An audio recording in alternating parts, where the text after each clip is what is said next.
Hi, I'm Jason Bellamy here in Las Vegas at CSM 2014, and I'm joined by Dianne Jewell, who just finished delivering the Linda Crane lecture.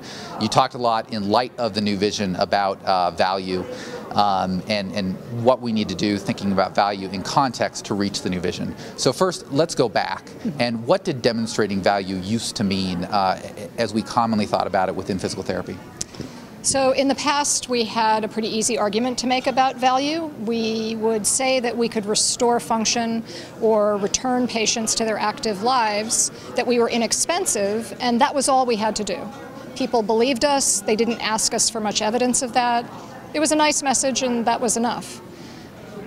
And because of the shifts, for example, with healthcare reform, there's a need now to go beyond that, correct? That's correct. Everybody, physicians, hospitals, etc., are being asked to provide the proof of their claims that they demonstrate value. And of course, value is about quality and cost, so you can't measure one without measuring the other, and you can't talk about those things out of context. In other words, in isolation. You have to show that there is an impact as a result of improving quality and reducing cost. And one of the other things you talked about was essentially, I think, getting out of the mindset of what I think the value is versus what the value is to the person that I'm dealing with. So not so much insisting, I know it works and why can't you see that, but really thinking about, okay, well, what are they trying to get in terms of what's their side of the value proposition? Is that right? That's correct. A value proposition, by definition, is a comparison, a trade-off that is relevant to the person you're making the pitch to. So you have to be able to say to them, I have something to offer you that's better for you than this other alternative.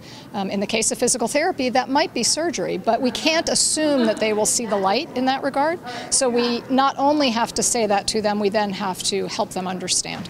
And one of the other things you brought up is even the definition of better may shift. So if, for example, in the patient care scenario, somebody may be willing to pay more for quicker, right, or vice versa. And so you talked about almost taking that patient care mindset into interactions with other groups, with policymakers, for example. Can you kind of expand on that? Sure. So one of my premises is that we need to negotiate around our value proposition because people have their own priorities about what they're willing to pay for, spend time on, commit to, and so on.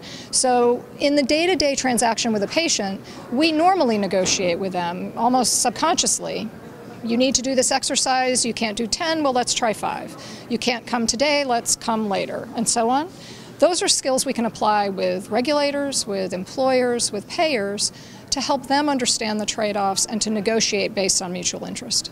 And so you kind of ended with a challenge and setting us up toward if we're going to realize the vision of transforming society. Tell me about that challenge. Sure. So it's not enough just to expand our expertise and to deliver more effective care. We actually have to be willing to gather the data that demonstrates what that impact is, measure it up against cost, and then understand the frame of reference of the interested parties, payers, patients, employers, whoever, and really be willing to get out there in a proactive way and say, here's our value proposition.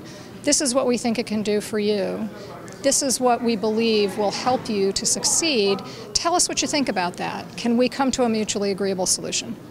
The Linda Crane lecture, just one of the many things of more than 300 educational sessions that happened here at CSM. Dianne Jewell, thank you very much. You're welcome. We will be doing dispatches like this from CSM all week. To watch them, go to apa.org/CSM/video. I'm Jason Bellamy. Catch you later.